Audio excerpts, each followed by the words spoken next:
Hello and welcome back. Welcome back to our third half-hour segment of Vaughan and Vivo. As you know, my name is Richard Vaughan, and my job is to teach you English. And of course, your job is to help me.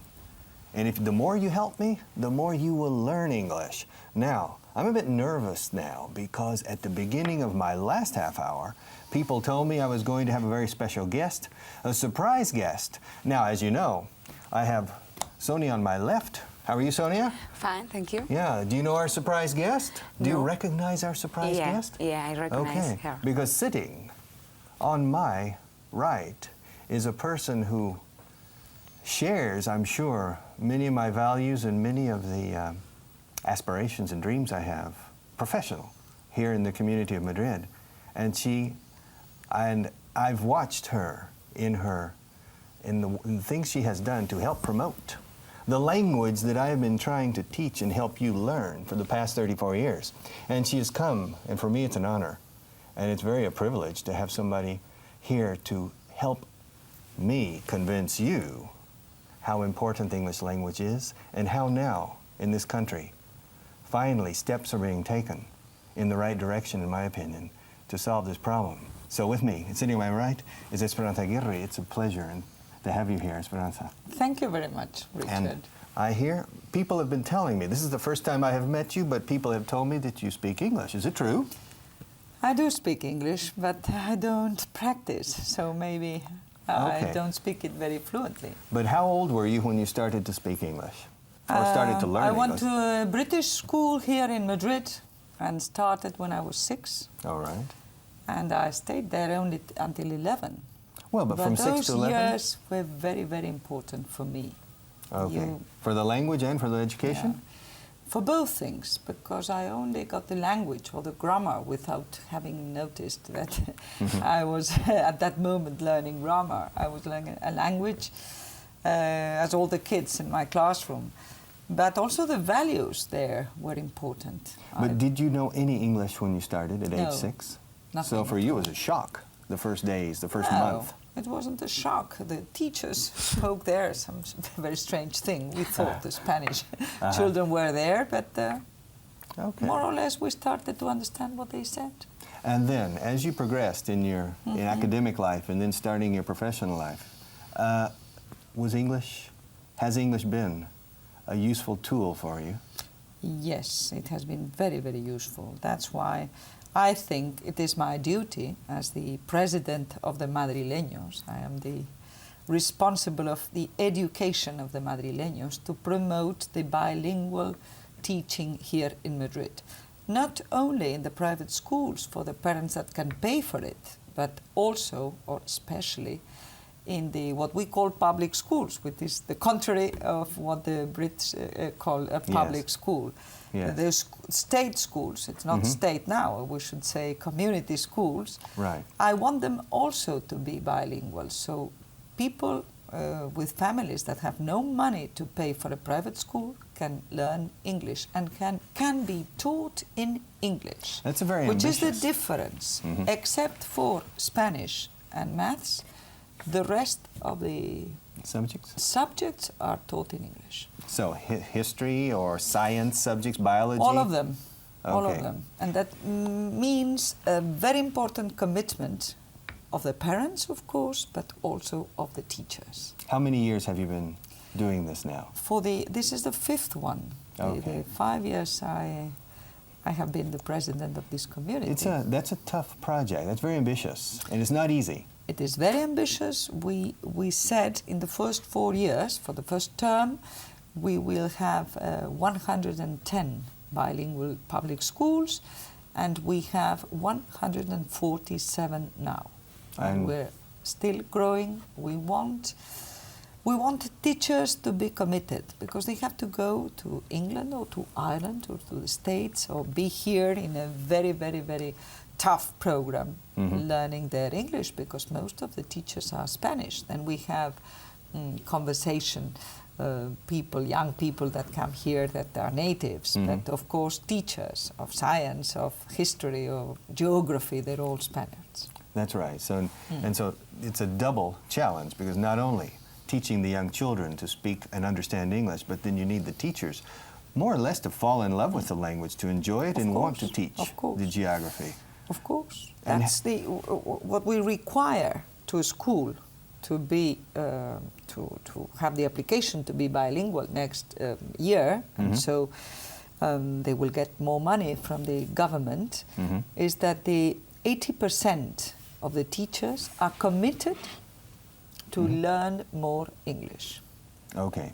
And what is the horizon on this? How many, el horizonte, what do you... The horizon, we started with the 6-year-olds at the first course of the first primary. And we are now starting with what we call the institutos de secundaria, the secondary schools, Right. high schools, you may say. High schools in the States. U.S., yes, from about age 14 to 18 or 15 And to 18. here they start at 12. Okay, that's a secondary school, more than high school, which is middle school and high school, junior high and high. And the results so far, are you optimistic?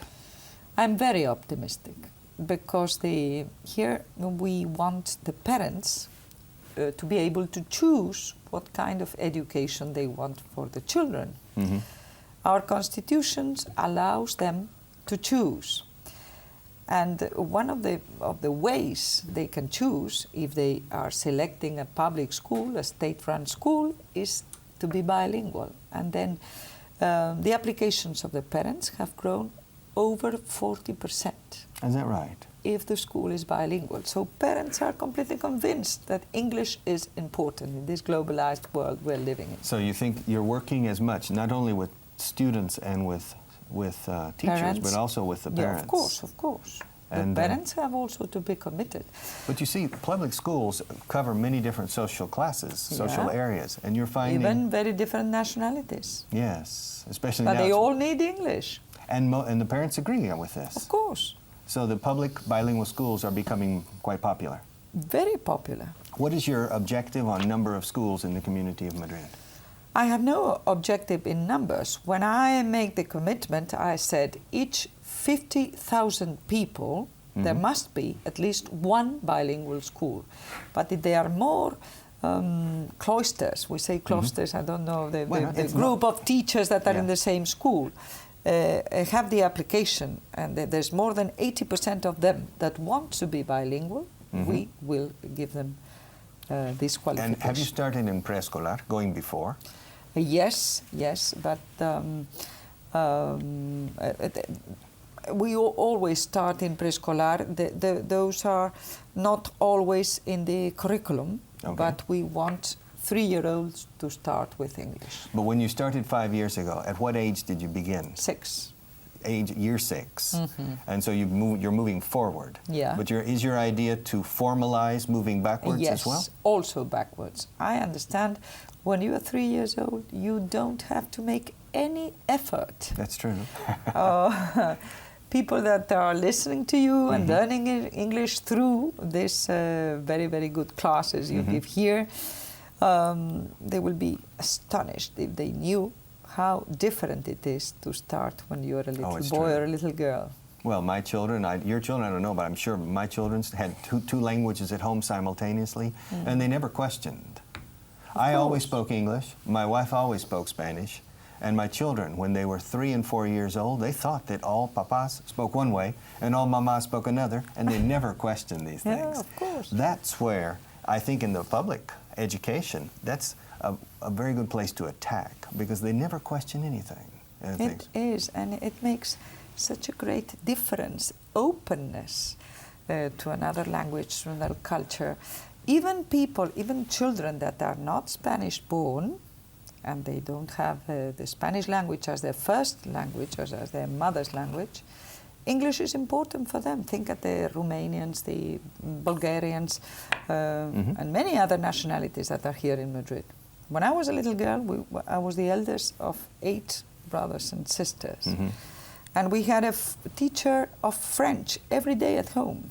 We went to a British school and we were Spanish. And I have always said, only thanked my parents to give this importance to languages. So they had the languages. discipline to keep you in contact. Yes, yes. But you know, working in the political world, that's basically a national function. Although some politicians and people work with foreign a lot of foreigners. But basically, you don't need English in the political world. Have you needed English in your life? Have you needed to use it? Sometimes need is a very, very special word, but it has been very useful for me. When did you find it specifically? When was the first time? When I went to an international meeting or to a meeting overseas or in a foreign country, English is so useful. French is also, but now English is international language. Yeah. International language, exactly. It's the lingua franca for maybe for the entire century. Once we decided not to choose Latin in the European Union, now English is the lingua franca. And it's on the one hand, it's good for me, of course. It provides me with a livelihood, but it's a Germanic Anglo-Saxon language, which is quite difficult for Spanish people, for Latin people, to learn. Germanic Anglo-Saxon, yeah, but grammar is easier than French grammar, for example. And Spanish grammar. And Spanish grammar. Basic Spanish grammar for me took 3 or 4 years to master. It was very difficult. But when do you remember the first time that you were thankful you knew English? Was there any moment was it at the university or when in your first jobs? Did you need English specifically? Well, when I took a competitive examination to become a civil servant at the National Ministry of Tourism, the rest of the people that were there, the young pupils, had to take lots of time learning English. Right. And did you pass the exams? I passed it, yes. I became a civil servant, yeah. Okay. And using English in the political world with your friends and colleagues, are there many who speak English as well as you? I don't speak English with my Spanish colleagues. But, no, but you observe them? When I go to Germany or to Sweden or to all the northern countries or the rest of the countries except for the French, the francophonie, the rest of them, English is very, very useful. Okay, and do you think what you're doing now in the community can be extrapolated to the rest of Spain?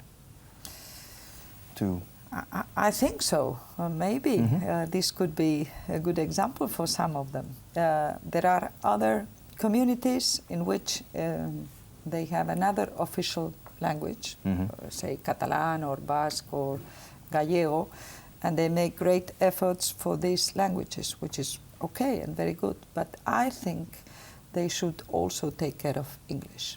Okay, it is well, of course I think so. Because if they're not, for example, some people in those communities don't know Spanish as well as their parents did, and then they could become monolingual in a language which is not spoken outside of the community. So I always believe English and Spanish should be always on the curriculums everywhere. And in the current campaign, do you find, are there many foreigners coming in observing the campaign in which you need to use your English? I am not in this national campaign. I had my own campaign at the regional level in the month of May. And yes, I did some interviews for the foreign television, some in English, some in French, and they were observers, of course. And this initiative now of Aprender Inglés Tuve, do you think it can help? Of course. I think your program is fantastic. It's very important for everyone, the parents especially. Yes. Yes. No, our main objective is not necessarily to teach English. We're 24 hours a day, but it's to expose the people to English and to make them begin to like the language. We try to make our programs fun, stimulating, entertaining, and What about music?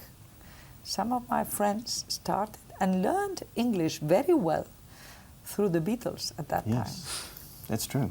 And I learned a lot of Spanish through literature and through music as well. And the French I know is through Jacques Brel. And so I learned a lot.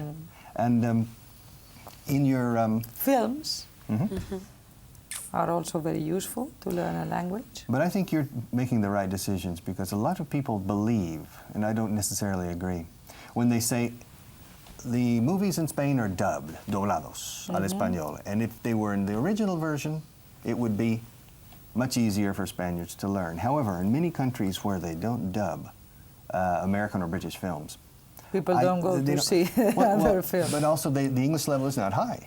You go to Turkey, and in Turkey they don't dub. And the Turks don't speak English better than the Spaniards.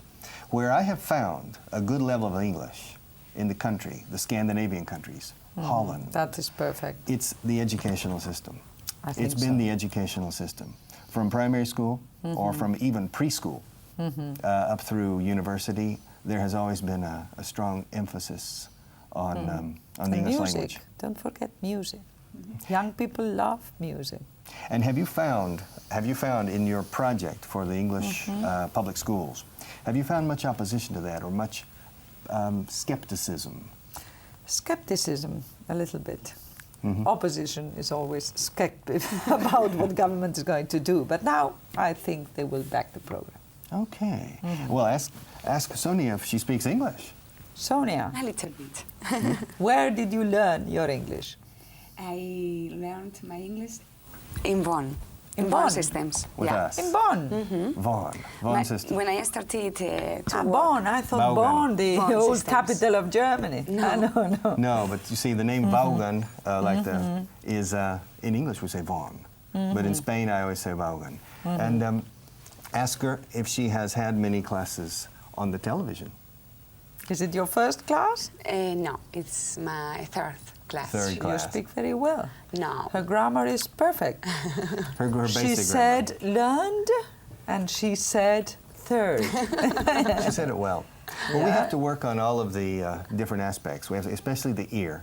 That's very important. And that's where, in the project, in your initiative for the public schools, the children will be exposed to English, a lot of English, in geography and history, etc. Not always to beautiful accents, I must say.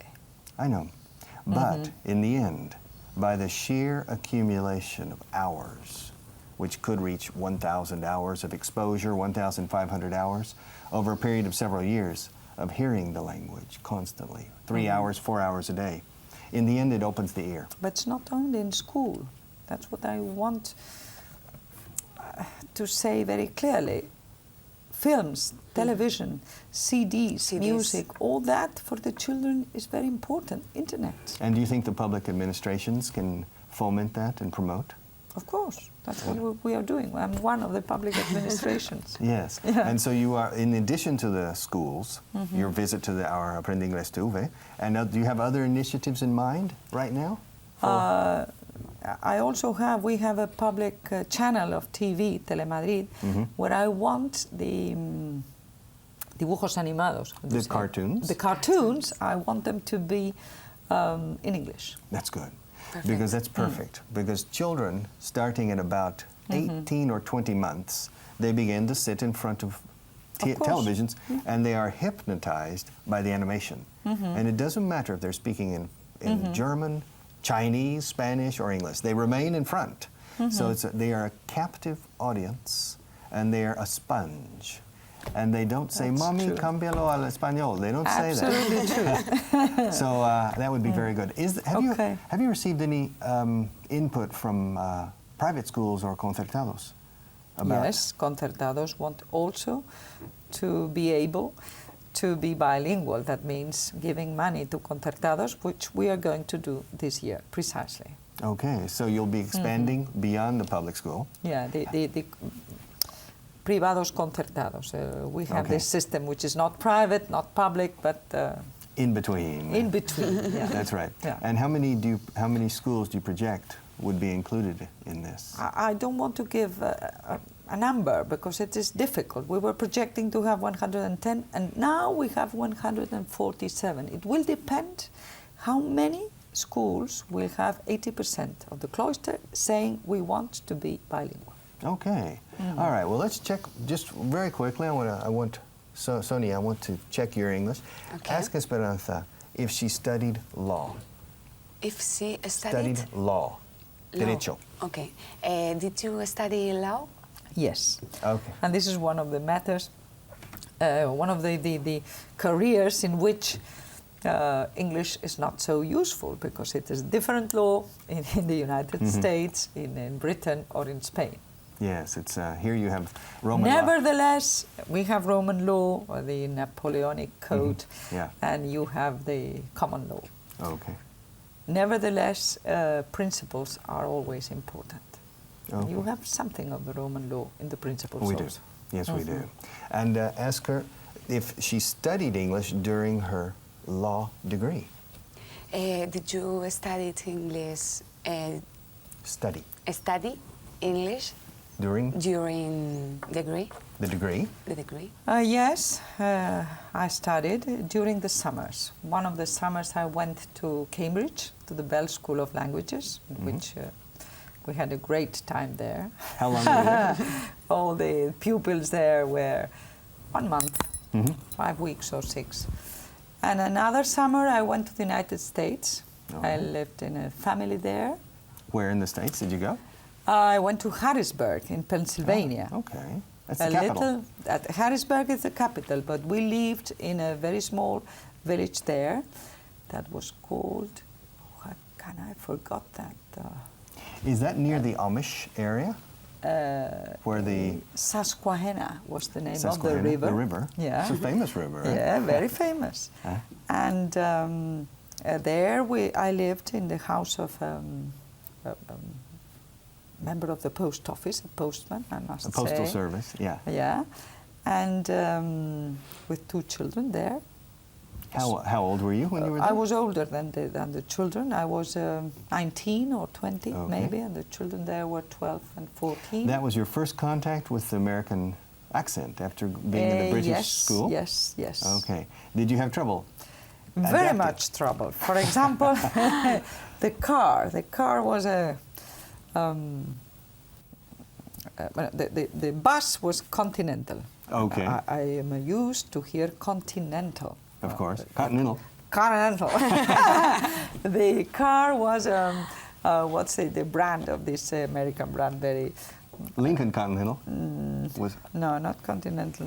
Another one that was also, but you kept half of the word. Chevrolet or Chevy. the Chevy. Yeah. All right. But how long were you in Harrisburg, in Pennsylvania? I was about 1.5 months. Okay, during the summer. During the summer, July and half of August. Studying or simply living with the family? Simply living with the family. Okay. They had, the grandfather was making hamburgers, All right. and I helped there. Fine. So, Do you think that type of experience is something that the public administrations in Spain could foment? And it is very, very useful from my point of view, and we foment that because the exchange of a way of life so different Madrid than a little village in Pennsylvania. so it was a positive. Selinsgrove was the name. How could I Selinsgrove. forget? I've Yeah. never heard of it. I'm sorry. It was a very small village. Yeah. Okay. All right. And have you ever gone back to visit the family? No. You Not haven't? even to Harrisburg. Well, No. Harrisburg, it's not easy to go there. Yeah. And but in any case, so you are optimistic that in the future, in future governments, that it's very probable that more efforts will be made I think so. to promote the English I language. think so. It's very important. Young people now speak English in a percentage a lot bigger than when I was a little girl. Yes. However, when I came in 1974, and I began to teach. And I found that perhaps in the Polytechnica, for example, maybe only 1% of the graduating students had a good level of English. And Yeah, maybe but now 10 you would be surprised in the Polytechnica because all the books they have, they are in English. Maybe they don't have a good level of conversation, but they understand everything of the scientific Yes. materials they have there. Yes, but I know many of them, and I must insist that we have to make an effort, public and private entities, to foment what is the active usage of the language. Because doctors, most doctors, especially líderes de opinión in the mundo médico, they can read, but then when they go to their congresses and conventions, they have big problems. So No, it's not easy I know, and so you're to give a lecture in a Of language course. which is not yours. and to attend workshops and symposia. And so your presence here with us is very important. Well, thank you. And it's, I would be here every time you call me. Okay, and because we are trying to take English into the living room of every home and active verbal English. And I want to thank you very much for coming. You stick to what he says. All right. Okay, thank you very much. Bye. Okay, well, we will be back in just a few minutes for the last half hour of Vaughan and Vivo. All right. Thank you very much.